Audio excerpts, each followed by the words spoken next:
Let's answer a few questions, and let's start a few questions. One, what is the CGI, the Common Gateway Interface? Well, it is the leading method used today to interact with a web server program. Now, there is also ASP for Microsoft, Mod Perl, and Cold Fusion are a couple of other methods, but CGI is far and away the most common method used to get in between a server and the client. As CGI is also implemented on all of the major web servers, Apache, IIS, anything that we're going to be using, certainly. So it's there for us. What CGI does is it implements what are called the post and the get methods. And we're going to see both of those as we go through here and how to use each one.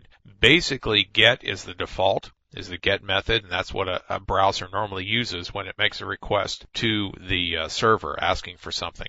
Post is the method used when your program has to pass more data. The information should not be visible on the command line, on the address line, as it goes into the web server, and you want more control over it. Basically, if you're going to change something in a database or you're going to make some modification based on the information coming into the program, you'll want to use post. Just is able to carry more information. Now, what really happens here is this CGI causes a program or a script to be started by the web server, and then that program or script will, in our case a program, will receive its parameters through the standard in. All we have to be able to do is to listen to the standard in. We know how to do that, and be able to write to the standard out, and we know how to do that.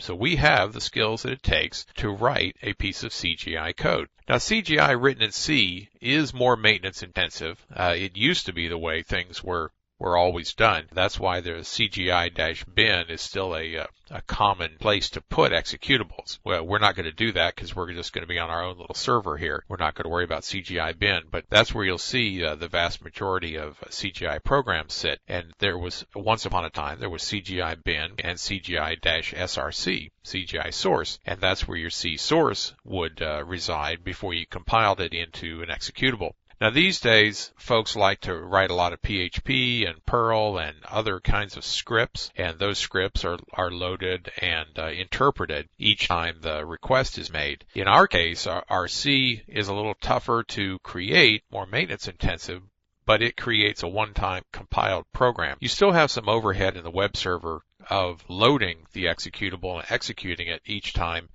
somebody comes in, but there's caching and keep alives and a lot of other things that go on these days that help with that. And primarily, of course, we want to look at CGI and C because we are doing a series of C programming videos here, and I do want it to be more interesting for you, and what's more interesting than the internet, really. AJAX is a common methodology coming up now here in the beginning of 2007, and it's been around since 06, but it is just a way of doing things, and it actually combines a few different techniques together. In our case, it's AJAX actually stands for Asynchronous JavaScript and XML. When those items, JavaScript and XML, are combined, they still are using CGI. They're still using post and get methods. They just use a little different technique to get information back to the web server and then have the CGI program run on the web server and respond back to the client. The thing that AJAX